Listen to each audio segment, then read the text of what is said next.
हम affiliate marketing के ताल्लुक से सबसे पहली बात ये देख रहे हैं कि पोजेशन, हम एफिलिएट मार्केटिंग की किस्में देखेंगे, टाइप्स देखेंगे इंशाल्लाह। लेकिन पहली बात जो अभी तक हो चुकी है और कई बार हो चुकी है कि इस्लामिक तिजारत के अंदर जो कंडीशंस है उसमें से एक ये है कि किसी चीज का ओनर भी होना होता है, लेकिन साथ में कब्जा भी होना जरूरी है, पोजेशन भी होना जरूरी है। अब यहाँ पे एफिलिएट जो होता है उसके पास तो पोजेशन होता नहीं है, तो एक प्रैक्टिकल तौर पे प्रॉब्लम है। इस बात को हम समझने के लिए कुछ इसको टॉपिक को हमें अच्छी तरह से समझना होगा। अच्छा, मैं एनकरेज ये करूंगा लोगों को कि बाज लोग ये चीजें सुनकर थोड़ा उनका माइंड कहीं बंद हो जाता है, बोले अरे, लेकिन समझ लेंगे एक बार अच्छी तरह से तो आप समझ करके हलाल दायरे में अपना बिजनेस इंशाल्लाह कर सकते हैं। एफिलिएट मार्केटिंग में बहुत सारी अपॉर्चुनिटीज है आज की तारीख में, इन्वेस्टमेंट की जरूरत नहीं होती है, एक अच्छी बिजनेस अपॉर्चुनिटी होती है। एक इंसान शुरू में एफिलिएट मार्केटिंग से स्टार्ट कर सकता है, फिर खुद कर सकता है, एज एन एफिलिएट इनिशियली काम करे, फिर खुद कर सकता है। तो आइए हम स्टार्ट करते हैं। मैं अपने इस प्रेजेंटेशन को 3 पार्ट्स में बताने वाला हूं। सबसे पहले हम शरई गाइडलाइंस देखेंगे। सेकेंड चीज में हम एफिलिएट मार्केटिंग की एग्जिस्टिंग शक्लें देखेंगे जो मैं और शेख सरफराज डिस्कशन करके इंशाल्लाह वहां पे आगे बढ़ेंगे। और तीसरा कुछ आइडियाज है आज के जमाने में जो आप यूज कर सकते हैं एफिलिएट मार्केटिंग में सक्सेस पाने के लिए और अच्छी तरह से सक्सेसफुल एफिलिएट मार्केटिंग खास तौर से इंडियन सिनेरियो में करने के लिए कुछ गाइडलाइंस है। 3 चीजें। तो फर्स्ट चीज शरई गाइडलाइन में आप ये देखोगे, इस हदीस में जो मशहूर अबू दाऊद की हदीस है, लास्ट लाइन पढ़िए कि अल्लाह के रसूल सल्लल्लाहु अलैहि वसल्लम ने क्या फरमाया, ला यहिल्लु, हलाल नहीं है। क्या हलाल नहीं है? कई चीजें, उसमें जो चीज जिक्र की, वला रिबहु मालम तजमन, नफा हलाल नहीं होता जब तक के जमानत में ना हो, पोजेशन में ना हो। वला बैउ मा लैसा इंदक, और जो तुम्हारे पास नहीं है वो मत बेचो, जो तुम्हारे पास नहीं है वो मत बेचो। तो हमें दिखाया गया कि ये अगर कोई करता है तो हलाल नहीं है। ये जो तुम्हारे पास है वो अगर नहीं है, पोजेशन नहीं है और बेचोगे तो ये हलाल ही नहीं है चीज, ये चीज गलत है। अबू दाऊद की हदीस है सही सनद से, तिरमिज़ी इब्न माजा में भी हदीस मौजूद है। दूसरी हदीस देख रहे हैं, फइन्ना रसूलुल्लाह सल्लल्लाहु अलैहि वसल्लम नहा अन तुबा अस्सिलाउ हैथु तुबताउ हत्ता यहूज़हु तुजारु इला रिहालिहिम, कि नबी सल्लल्लाहु अलैहि वसल्लम ने सिलाउ यानी जो ट्रेड गुड्स होते हैं, यहाँ पे आम लफ्ज है सिलाउ, ये इसलिए जरूरी क्योंकि बाज हदीसों में खाने और ताम के ताल्लुक से, और इसी वजह से बाज उलमा ने कहा कि ये कायदा सिर्फ खाने के ताल्लुक से है और खाने की चीजों के ताल्लुक से है। लेकिन ये जो हदीस है सिलाउ, तो जो सिला है यानी कि ट्रेड गुड्स जो होते हैं, जो बेचे जाते हैं, वो सब की बात हो रही है कि नबी सल्लल्लाहु अलैहि वसल्लम ने मना किया कि जहां खरीदते हो वहीं के वहीं मत बेचो, हत्ता यहूज़हु तुज्जारु इला रिहालिहिम, यहां तक कि जो ताजिर है अपनी बेचने की जगह तक ना लेके चले जाए। तो ये हम देख रहे हैं इस हदीस में बात और है ज़ैद बिन साबित की हदीस। तीसरी हदीस ये है अबू दाऊद, ये मुस्नद अहमद की हदीस है, इज़्तरैता बैअन, जब तुम ट्रेड गुड्स खरीदो, फला तबे हो हत्ता तक़बिदहु, उन्हें ना बेचो यहां तक आके पोजेशन ना ले लो, कब्जा ना ले लो। उसी तरह एक अगली हदीस इज़्ता तामन, यहाँ पे ताम के बारे में, जब तुम ताम खरीदो, खाने की चीज खरीदो, फला तबीहु हत्ता तस्तौफियहु, तो उन्हें ना बेचो यहां तक आके पोजेशन ना ले ले। तो खाने के ताल्लुक से तो इजमा भी है, खाने की चीजें जहां खरीद रहे वहीं के वहीं नहीं बेच सकते, इस बारे में कोई इख्तलाफ भी नहीं। लेकिन बाकी चीजों के ताल्लुक से इख्तलाफ है। तो राजे कौल क्या है, जैसे कि हदीसें आपके सामने, 3 हदीसें आपके सामने आई है, ये अबू दाऊद की हदीस और ये दूसरी हदीस अबू दाऊद की और ये तीसरी हदीस मुस्नद अहमद की। तो ये सबसे हम क्या देख रहे हैं कि हमें मिल रहा है कि पोजेशन कंपलसरी है। और अल्लाह के रसूल सल्लल्लाहु अलैहि वसल्लम ने ये जो सिखाया। अब आते हैं बैअ सलम पर। बैअ सलम में क्या मामला है? मदीना में एक चीज होती थी, अल्लाह के रसूल सल्लल्लाहु अलैहि वसल्लम जब मदीना आए तो वहां पे 2-3 साल के पेमेंट लोग एडवांस में रिसीव कर लेते थे।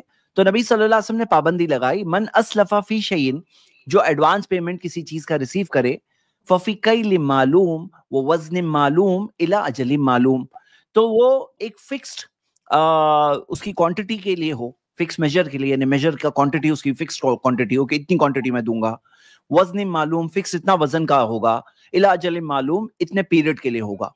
तो ये डिफाइन करने नबी सल्लल्लाहु अलैहि वसल्लम ने कहा कि ऐसा एडवांस पेमेंट, इसके अंदर ये सब चीजें डिफाइंड हो तो फिर इसके अंदर कर सकते हैं बैअ सलम, यानी कि पोजेशन नहीं है, वो चीज वजूद में भी नहीं आई है लेकिन करने की इजाजत है। और ये सारी चीज डिफाइन करके फिर कोई पेमेंट रिसीव करे तो नबी सल्लल्लाहु अलैहि वसल्लम ने इजाजत दी और खुद अल्लाह के रसूल सल्लल्लाहु अलैहि वसल्लम ने भी बैअ सलम किया। सही बुखारी में पूरी किताबुस सलम आपको मिलेगी, ताकि इस बारे में कोई ये ना सोचे कि ये जायज नहीं है, ये शक्ल जायज है। अब एफिलिएट मार्केटिंग का टॉपिक स्टार्ट करने से पहले कुछ चीजें बहुत जरूरी है। नंबर 1, जो बेच रहे हैं वो हलाल प्रोडक्ट होना चाहिए, हलाल प्रोडक्ट होना चाहिए। नंबर 2, प्रमोशन में कोई झूठ और लाइज नहीं होना चाहिए। फतवा जो लजना दाइमा है, जो सऊदी की सीनियर कमेटी है, उसके फतवे, इस फतवे की रोशनी में कुछ पॉइंट्स है। तीसरी चीज, प्राइस में कोई एक्सेसिव इंक्रीज ना हो। जैसे मिसाल के तौर पर अब ये प्रोडक्ट है 100 रुपीज का, सपोज करो। अब क्योंकि आप इसके एफिलिएट हो और आप मार्केटिंग कर रहे हो, तो ये 100 रुपीज का प्रोडक्ट, जो बाकी सब भी 100, 110, 15, 10, 120 ये रेंज में बेचते हैं, आप 500 में बेचोगे प्रमोशन की बुनियाद पर। तो इसमें क्या हो रहा है, जो बायर वो 100 रुपए की चीज 500 में खरीद रहा है, उसको क्या मिल रहा है, उसको एक चीज ऐसी मिल रही है जो जिस दिन उसको पता चलेगा तो उसको पता चलेगा कि किस तरह से उसे चीट किया जा रहा है। एक तरह से जो मार्केट में 100, 105, 110 की वैल्यू है, 120 की वैल्यू है, वो डायरेक्ट 500 में उसको बेचा जा रहा है। तो जो प्रमोशन की बुनियाद पर जो एक्स्ट्रा प्रॉफिट इस तरह से कोई ले, एक्सेसिव इंक्रीज करे जिसमें हार्म हो, नुकसान हो, तो वो लोग कहते हैं ये भी अलाउड नहीं है। एक और चीज जो नहीं अलाउड है, क्योंकि बहुत जरूरी है एफिलिएट मार्केटिंग का टॉपिक बात करते हुए बता दिया जाए कि पिरामिड मार्केटिंग ना हो, क्योंकि बहुत सारी पिरामिड मार्केटिंग की स्कीम्स एफिलिएट मार्केटिंग के नाम में आती है। तो यहाँ पे खतरे से आगाह रहना चाहिए कि यहाँ पर पिरामिड वाली स्कीम ना हो, और उसके अंदर ऐसा ना हो कि कहा जाए कि तुम्हें एफिलिएट बनना है तो तुम्हें इतना पे करना होगा, फिर तुम्हें डाउनलाइंस में 1 लेवल 2 लेवल इतने लेवल तक आपको मिलेगा, और इस तरह का एक पूरा पिरामिड का स्ट्रक्चर बनाया जाता है, जो पिरामिड मार्केटिंग अलाउड नहीं है। ऑफ कोर्स हम अभी डिटेल्स में नहीं जा सकते हैं पिरामिड मार्केटिंग का, अगर आपको जानना है तो मेरी एक अलग वीडियो है उस मौजू पर पूरी, आप देख सकते हैं इंशाल्लाह। एक और चीज के मार्केटिंग करने के लिए आपको पेमेंट एक देना पड़ेगा इनिशियल, तो स्कॉलर्स ने इसके बारे में भी कहा है कि ये भी अलाउड नहीं है, इसका भी एक फतवा उसमें उन्होंने इंक्लूड किया है। चलिए अब हम स्टार्ट जो आपने ये बताया ना एक्सेसिव प्राइस के बारे में, कुछ बातें उसमें बताते हैं, इसको अरबी जबान में अल-गबनुल फाहिश बोलते हैं। यानी एक तो गबन होता है, अल-गबनुल फाहिश यानी इतना ज्यादा गबन कर लिया जो बहुत ज्यादा हो गया। और उसको तय करने का उलमा ने क्राइटेरिया ये बताया है ना कि उस तिजारत का जो उर्फ जानने वाले लोग हैं वो ये तय करेंगे कि जो कीमत ली गई है ये कीमत मतलब ठीक है या फाहिश है। जैसे कोई सामान बेचा गया, अब सामान बेचने की एक मुतय्यन रकम होती है कि ठीक है अगर इतने से इतने के दरमियान में बेच रहा है तो ये एक ठीक ठाक रकम है, उसने कोई बहुत ज्यादा एक्सेसिव पैसा यानी बहुत ज्यादा पैसा नहीं ले लिया, सामने वाले को धोखा नहीं हुआ उसमें। और अगर जो तिजारत का जानने वाले, तिजारत का उर्फ जानने वाले तुज्जार हैं, वो अगर ये बोल रहे हैं कि नहीं ये जो कीमत ली गई है ये यानी अल-गबनुल फाहिश के जिम्मे में आती है, यानी इतना ज्यादा पैसा ले लिया जितना मार्केट में नहीं चलता है, एक तरह से सामने वाले को धोखा दिया है। तो अगर उस तिजारत के जानने वाले ये तय कर दें कि ये जितना पैसा ले रहे हैं ये एक धोखा है, तो फिर ये शरीयत में हलाल नहीं होगा। इसको मतलब ये हो सकता है मुमकिन है कुछ उलमा समझ रहे हैं, इसलिए मैं जो उसकी बुयूम इस्तिलाहात है वो बता दे रहा हूँ कि इसको अल-गबनुल फाहिश के नाम से जाना जाता है। जी, अल-गबनुल फाहिश के नाम से जाना जाता है। ठीक है, तो अब हम आगे बढ़ते हैं। अब हम एक एक मॉडल स्टडी करेंगे और एक एक मॉडल पे बात करेंगे। फर्स्ट मॉडल जो चल रहा है मार्केट में वो, और मैं सारी एफिलिएट मार्केटिंग की सारे जो प्रोमिनेंट जो चल रहे हैं सबके सब हम बात करेंगे, सिर्फ ड्रॉप शिपिंग की बात नहीं कर रहे हैं हम एक ब्रॉड तरीके से बात कर रहे हैं। तो सबसे पहले कुछ पे पर सेल का कमीशन होता है। यहां पे क्या होता है कि एफिलिएट को कमीशन कब मिलेगा, जब कस्टमर ने आकर परचेज किया तो परचेज पे मिलेगा। ये हो गया pay per sale, PPS model. PPS model के अंदर आप देखोगे कि जैसे मिसाल के तौर पे अमेजॉन वेबसाइट जो है, अगर आप अमेजॉन है, फ्लिपकार्ट है, उनके साथ टाई अप करो और वो लोगों के सिलेक्टेड हलाल प्रोडक्ट्स आप अपने वेबसाइट पे डालो, अपने ब्लॉग पे डालो, तो क्या होता है, आपको वहां से जो कस्टमर देखेंगे, आप देख करके, एक चीज होती है पे पर क्लिक, पीपीसी, ये है सेकंड मॉडल। पे पर क्लिक यानी कि क्लिक कर लिया तो आपको अमेजॉन कमीशन दे देगा, क्लिक करने पे कमीशन दे देगा, वो खरीदा नहीं खरीदा वो तुम्हारा लुकआउट नहीं है। लेकिन पे पर सेल के अंदर जब खरीदेगा तब आपको कमीशन मिलेगा। हाँ, तो यहां पर अगर आप कंपेयर करोगे, मैंने आमदनी का कंपैरिजन भी यहां रखा है, अमेरिकन अमेजॉन एसोसिएट्स, अमेजॉन की जो एसोसिएट्स, उसके अंदर आप देखो जो एसोसिएट प्रोग्राम है, पर 1000 विजिटर में 1000 विजिटर है आपके पास वेबसाइट पे या ब्लॉग पे, और वो क्लिक कर रहे हैं, हाँ, तो क्लिक कर रहे हैं, तो फिर क्या है कंपैरिजन आप देख रहे हो, पीपीसी का नीचे देखिए, पीपीसी और पीपीवी नीचे वाला देखिए, पे पर क्लिक और पे पर व्यू, यहां पे दोनों में फर्क देखिए। तो आप ये देखेंगे गूगल एडसेंस का पे पर व्यू और अमेजॉन एसोसिएट्स के अंदर जब वो खरीदेंगे, सीजे एफिलिएट में खरीदेंगे तब कितना मिल रहा है। तो ये एक रफ एस्टिमेट है कि इतना तो मिल ही जाता है, 150 से 1500 के बीच में, 500 से 3000 के बीच में। तो आइए शेख आप पहले बताइए ये बताइए कि ये जो दोनों मॉडल है, पे पर सेल और पे पर क्लिक, क्लिक में बिका नहीं बिका सामने वाले का लुकआउट नहीं है, आपके पर्सन ने क्लिक किया तो आपको मिलेगा। और इंडिया में रेट्स जो है आप यहां देख रहे हैं कि 1 to 10 रुपीज पर क्लिक का रेट चल रहा है अगर सिर्फ पीपीसी मॉडल पे कोई जाता है। और पे पर सेल मॉडल पे जाए तो फिर उसके अंदर परसेंटेज वेरी होता है, कहीं कहीं 10% मिल जाता है, कहीं पे 20% भी मिल जाता है, हाँ 10% 20% तक भी मिल जाते हैं। तो यहाँ पर आपके लिए ये दोनों एक मॉडल्स है। जी शेख बताइए। पे पर क्लिक वाली जो बात जैद भाई आपने कही है, अगर उसकी तकीफ की जाएगी तो उसकी तकीफ शरई तौर पे कैसे होगी? यानी मैं इसको समझना चाह रहा हूँ, मैं डायरेक्ट अभी, क्योंकि मैंने बताया कि मैं कोई पहले से जॉइन करके आऊँ, तो शरई तकीफ नहीं, मैं एक मिसाल आपको बताता हूँ, मैं आप देखिए कि शरई तकीफ ये होती कि नहीं होती है। मान लीजिए मेरी एक दुकान है, तो मैं एक बंदे को ये बोलता हूँ कि भाई देखो मेरी दुकान है, मैंने उसमें सारा सामान अपना सजा करके रखा हुआ है, लेकिन मुझको मेरा सामान बिकेगा उस वक्त जब ग्राहक मेरी दुकान पे आए। तो मैंने एक बंदे को तय किया है कि तुम किसी भी बंदे को मेरी दुकान तक लाओगे तो मैं तुमको 10 रुपए दूंगा, है ना? दूंगा, मैं तुमको 10 रुपए दूंगा। वो सामान खरीदता कि नहीं खरीदता ये तुम्हारा लुकआउट नहीं है। तो मेरे ख्याल से तो ये उजरत की एक शक्ल है, तो इसको शरन जायज होना चाहिए। लेकिन मैं भी ख्याली जिक्र कर रहा हूँ, मैं डायरेक्ट फतवा नहीं दे सकता हूँ जब तक कि किसी आलिम ने इस पर वो ना पढ़ लूं। लेकिन बज़ाहिर तो ये जायज सूरत हाल लग रही है। मतलब अगर शरई तकीफ जो मैंने बताई वो यही हो रही है, क्योंकि क्लिक में यही होता है ना कि भाई एक अमेज़न है या फ्लिपकार्ट है, उसने अपना जो है वो दुकान खोल करके रखी है और आप एक बंदे को वहां तक के लेकर के जाते हैं अपने तौर पे। तो अगर इसमें कोई धोखा खदा वगैरह नहीं है, जैसे धोखे भी होते हैं बाज मरतबा इसमें ना, तो अगर ऐसा कोई धोखा वगैरह नहीं है तो बज़ाहिर तो ये जायज लग रहा है, बज़ाहिर ये जायज लग रहा है। कोई ऐसी ममानियत की बात समझ में नहीं आ रही है। जी, तो ये हो गया हमारा ये दो मॉडल्स हमने देखे, पेपर क्लिक, पेपर सेल क्या है। आप भी बता दें, आपको क्या लग रहा है इस मामले में, शरई हुक्म क्या लग रहा है? क्या देखते हैं कि इसके अंदर पे पर क्लिक का शेख ने बिल्कुल कहा कि ये क्या है, मेहनताना है एक टाइप का। आपने वो कस्टमर को लाकर अमेज़न के दरवाजे तक पहुंचा दिया, अंदर एंटर करा दिया। अमेज़न ही नहीं, ऐसी हंड्रेड्स ऑफ वेबसाइट्स, आप अपने तौर पर सिलेक्ट करिए तो हलाल प्रोडक्ट सिलेक्ट करिए। यह है कि दिखाने वाला प्रोडक्ट हराम नहीं होना चाहिए, उसमें कोई धोखाधड़ी नहीं होनी चाहिए, उसमें कोई चीटिंग नहीं होनी चाहिए, उसमें कोई गलत तरीके का प्रमोशन नहीं होना चाहिए, और उसमें यह भी नहीं होना चाहिए जैसे कुछ लोग मिलते हैं ना सिर्फ एड्स को क्लिक करने का काम करते हैं। तो क्या होता है कि पे पर क्लिक से कोई कमा रहा है और कोई और है जो सिर्फ क्लिक कर रहा है।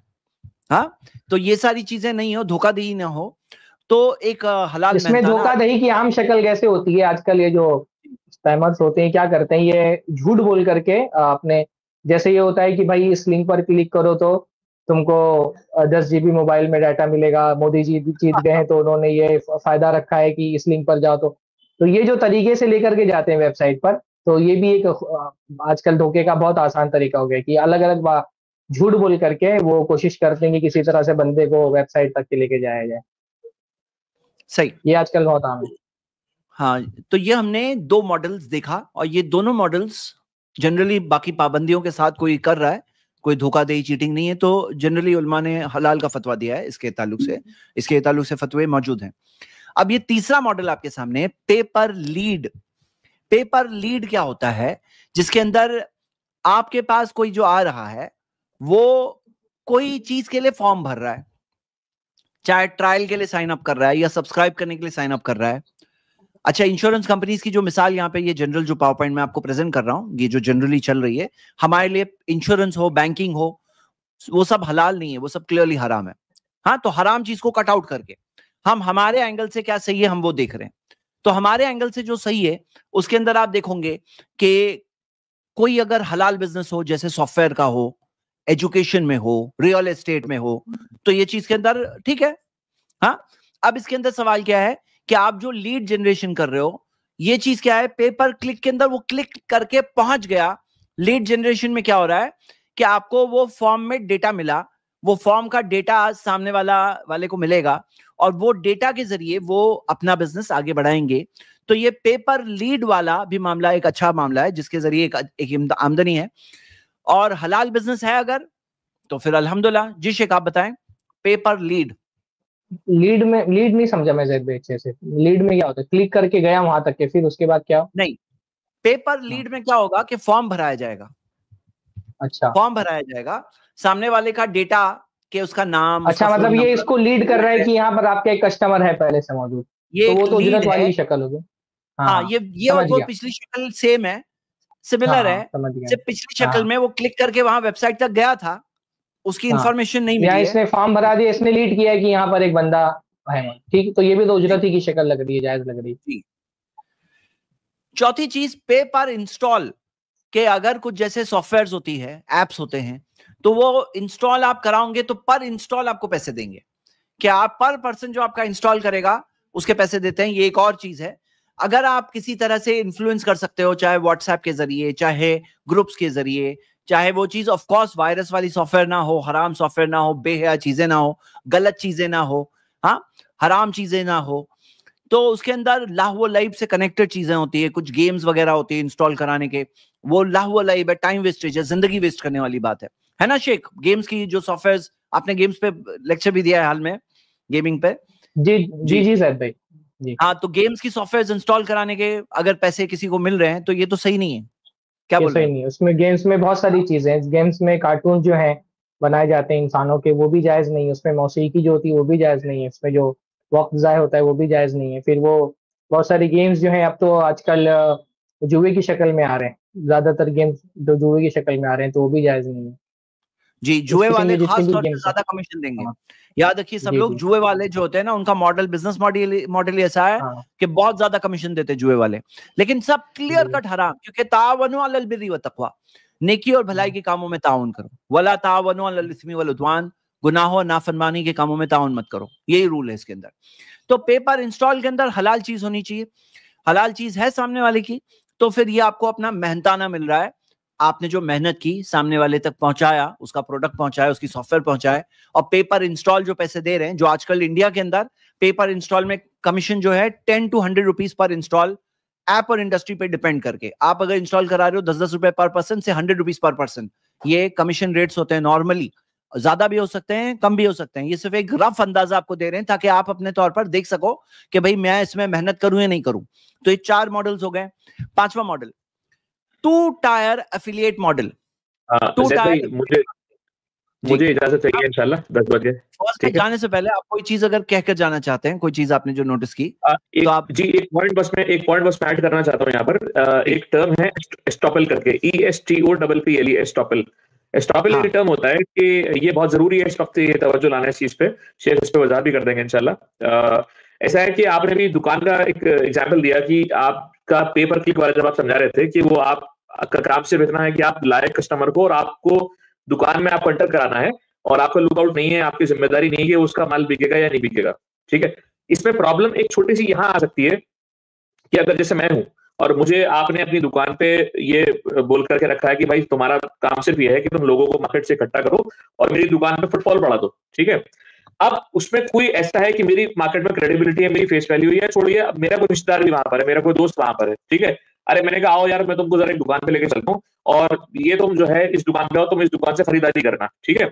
और बोले तुम कैसे जानते हो? अरे यार ये मेरी अपनी दुकान है, दिस इज व्हाट, ये मेरी अपनी दुकान है, अपने लोग हैं, अपनी दुकान है, this is what, this is estoppel. आपने एक ऐसा टर्म बोल दिया, एक ऐसी बात बोल दी, एक ऐसा थॉट प्रोसेस उसके दिमाग में जनरेट कर दिया कि जिससे उसको ये बात कहीं ना कहीं हो गई कि यार ये तो इनके पार्टनर है या ये इनके साथ हैं, इनकी अपनी दुकान है। तो ये शक्ल वहां पर पे पर क्लिक में, हालांकि ऑनलाइन में शायद ये पॉसिबल हो ना हो, मुझे नहीं मालूम, बट ऑफलाइन में अक्सर ये होता है, अरे यार फलां जगह से ले लेना, हमारे अपने लोग हैं, वो मेरी अपनी दुकान है फलां जगह पे, हालांकि उसका दुकान से कोई दूर दूर तक ताल्लुक नहीं है, उसको एक एम्प्लॉय है या कमीशन एजेंट है या सिर्फ एक रेफरेंस के लिए उसने वहां पर उसको रखा है, तो ये इसके बारे में थोड़ा सी वजाहत करनी जरूरी है, क्योंकि ये बहुत आम चीज है। लोग अक्सर ये कहते हैं कि रियल एस्टेट में खासतौर पर जो फ्लैट्स और प्लॉट बिकते हैं, जब अरे अपनी तो प्लॉट है, ये मेरे अपने मिलने वाले तो हैं, अरे मेरे पार्टनर तो हैं, ये कह करके बहुत सी चीजें बिकती हैं और ये चीजों को जो है लोग मटेरियलाइज करते हैं।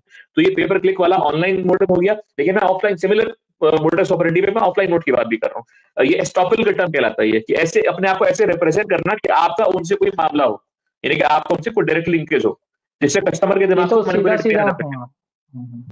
ये सीधा सीधा धोखा है ना, अल्लाह के नबी से मन गशना फलैसा मिन्ना, जो धोखा दे वो हम में से नहीं। तो ये तो सीधा सीधा गश है। तो इस किस्म का गश हदीस के अंदर मना है और बे में भी मना है। जैसे अल्लाह के नबी ज़माने में इसकी सूरत हाल ऐसी होती थी ना, जिसे अल्लाह के नबी ने मना फरमाया है नजश से, यानी होता ये था कि जैसे एक आदमी एक सामान जो है ना वो बेच रहा है, तो अपने साथ एक दूसरे बंदे को रखता था, जब कोई खरीदार आता था ना तो ये दूसरा बंदा बहुत हाई रेट लगाता था, और ये नहीं देता था सामने वाला, तो उसको दूसरे वाले को लगता था कि शायद ये इतनी कीमत में नहीं मिलेगा, ये महंगा सामान है, तो दूसरे वाला उतनी कीमत या उससे थोड़ी सी कम ज्यादा कीमत लगा के खरीद लेता था।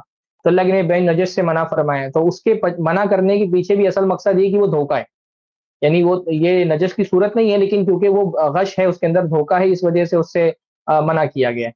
तो ये जो सूरत हाल आप बता रहे हैं, इस तरह की कोई भी सूरत हाल हो तो उसमें उसका हुक्म यही है कि वो बनाए।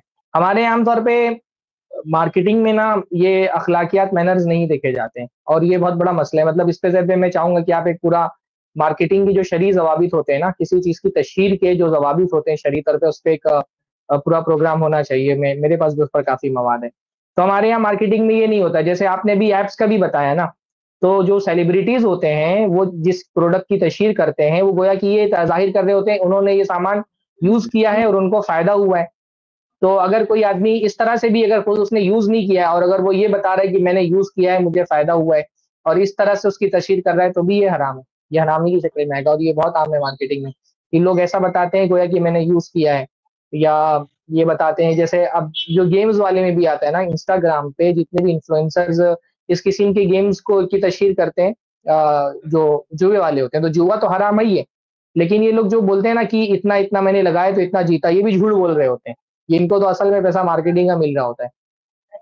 तो इस तरह की कोई भी बात अगर वो कर रहा है जिससे सामने वाले को धोखा हो रहा है, वो झूठ बोल रहा है, तो झूठ बोलने का, धोखा देने का गुनाह है, वो जायज नहीं उसके लिए शरीफ पर। बारकल्लाह जी। अगला मॉडल जो हम देख रहे हैं, जी जब आई टेक यू लीव इंशाल्लाह, ठीक है, आपसे आगे बहुत शुक्रिया, अस्सलाम वालेकुम। 2 tyre affiliate model, affiliate marketing. इसके अंदर क्या होता है, 2 लेवल पे कमीशन मिलता है। कैसे 2 लेवल पर? एक तो वो है कि जिसने आपके पास से परचेज किया उसका आपको डायरेक्ट कमीशन मिलेगा। जो डायरेक्ट कमीशन का क्या रेट है, मैंने बताया आपको कि रफली कहीं कहीं 10% मिलता है, कहीं कहीं 20% भी मिलता है। हाँ, तो यहां पर ये हो गया फर्स्ट चीज। लेकिन अगली चीज क्या है कि उस कस्टमर के जरिए जो अगला कस्टमर आएगा, मतलब वो कस्टमर के जरिए अगला कस्टमर, या मान लो मिसाल के तौर पर सामने वाला सब अफिलिएट बन रहा है, उसके जरिए जो कस्टमर्स आएंगे तो आपको फिर भी कमीशन मिलेगा। ये हो गया 2 टायर अफिलिएट मार्केटिंग। इसमें 2 to 5% सेकेंड लेवल पे भी मिल जाता है। लेकिन कुछ जगहों पर जहां पर एफिलिएट का सिस्टम बनाया जा रहा है, वहां पर ऑफ कोर्स इसमें बहुत ज्यादा आगाह रहने वाली बात क्या है कि ऐसा ना हो जाए कि यहां पर नेटवर्क मार्केटिंग और पिरामिड हो। शेख, इस बारे में आप क्या बोल रहे हो? 2 टायर वाला मामला जो है, और वो नेटवर्क मार्केटिंग वाला ही मामला उसमें होता है। ये आमतौर पे जो कोर्सेज बेचे जा रहे हैं, खासतौर पे जो बड़े बड़े इन्फ्लुएंसर्स जो कोर्सेज बेच रहे हैं, वो आमतौर पे नेटवर्क मार्केटिंग ही का वाले सूरत हाल है। तो नेटवर्क मार्केटिंग का तो हुक्म उलमा ने यही बताया कि वो हराम है। जी। इस्लामिक फिक अकेडमी जो इंडिया की बहुत मशहूर फिक अकेडमी है, उन लोगों ने इस पर खास सेमिनार किया था, और उसमें अक्सर उलमा की राय यही है कि नेटवर्क मार्केटिंग मुख्तलिफ वजूहात की वजह से हराम है। तो किताब उनकी सेमिनार की शाये हो चुकी है। सही सही। शेख, इसके अंदर क्या कोई ऐसी शक्ल आपको दिख रही है जो नॉन नेटवर्क मार्केटिंग हो सकती है?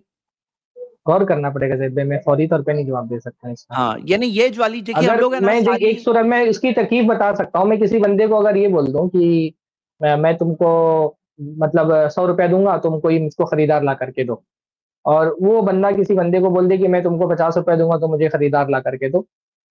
इसमें कोई इस तरह की शर्त नहीं है कि नीचे से जो भी आएगा, वो जो पूरा पिरामिड बनता है, पिरामिड नहीं बन रहा है। बस एक बंदे को मिला और उसने वो काम दूसरे के जिम्मे 50 रुपए में करा करके 100 रुपया लिया, 50 दे दिया, तो एक जायज सूरत हाल ये होती है। अब ये नेटवर्क मार्केटिंग में इसको अप्लाई कैसे किया जाएगा, वो सोचने वाली बात है। ठीक है, वो नहीं है। यहाँ पे क्या बात है ना कि आपने किसी को कहा कि मैं तुम्हें 100 रुपए दूंगा, कस्टमर लाके दो, ठीक है। अब उसने, और जो तुम्हारा कस्टमर भी अगर मुझे अगला कस्टमर लाके देगा, तो जो अगला कस्टमर लाएगा उस पे भी 20 रुपए में तुम्हें दूंगा। जी जी, वही मैं बोल रहा हूँ ना कि ये सूरत तो जायज नहीं है। जो आप बोल रहे हैं जायज वाली सूरत जो हो सकती है ना, तो वो मैं बता रहा हूँ कि मैंने दूसरे बंदे को ये बोला है कि तुम ला करके दो, तो मैं जो 100 मिलेंगे उसमें से 50 तुमको मैं दे दूंगा। तो ये इसकी जायज सूरत हो सकती है। तो अगर इसमें भी इस तरह की कोई सूरत हाल हो तो वो उसको देख सकते हैं।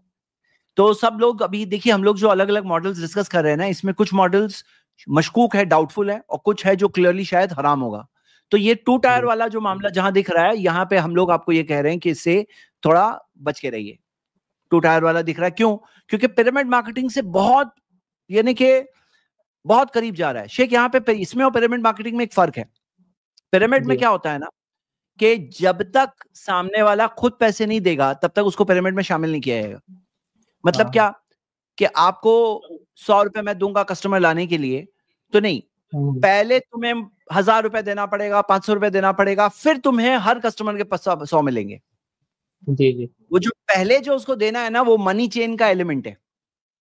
जी जी। यहाँ पे ये वाला वो जो मनी चेन है वो तो है।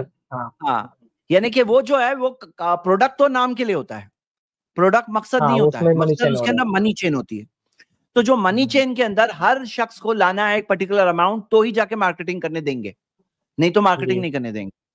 तो यहां पर ये मनी चेन के अंदर जो हर शख्स को लाने कहा जा रहा है, अगर लाने नहीं कहा जाता कि तुम कस्टमर लाओ हमारे प्रोडक्ट है, तो बात अलग होती। हाँ, तो बात अलग होती। तो ये जो 2 टायर एफिलिएट मार्केटिंग है, इसके अंदर अगर कोई लाजिम कर दे कि तुम इतने पैसे दो पहले, फिर हम तुम्हें मार्केटिंग करने देंगे, तो क्लियर कट पिरामिड बन गया। लेकिन अगर पैसे दो वाली लाजिम शर्त नहीं है शेख, जी जी, सिर्फ 2 टायर कोई दे रहा है, तो एक बात क्या गौर करने ऐसी लग रही है कि यहाँ पे क्या कोई ऐसी चीज लग रही है, जायज शक्ल कहीं दिख रही है, काबिले गौर है? यानी इसमें उसकी तकीफ कैसे हो रही है कि मैंने एक आदमी को, मुझसे कंपनी ने मुआहदा किया है कि आप जो कस्टमर ला करके देंगे, वो जो कस्टमर ला करके देगा उसका पैसा भी मुझे मिलेगा। हाँ, वो जो कस्टमर ला के लाया हुआ कस्टमर, उसमें भी आपको कुछ कमीशन मिलेगा, क्योंकि आपने ऐसे कस्टमर को लाया। हाँ, जो कस्टमर ला के दे रहे हैं, इस पे गौर करना पड़ेगा। ठीक है, तो हम लोग ये जो मॉडल्स है, एक काम करेंगे, हम लोग एफिलिएट मार्केटिंग का टॉपिक फिर एक बार और डिस्कस करेंगे इंशाल्लाह, कुछ और फतवे चेक करके एग्जिस्टिंग मॉडल्स जो है। जी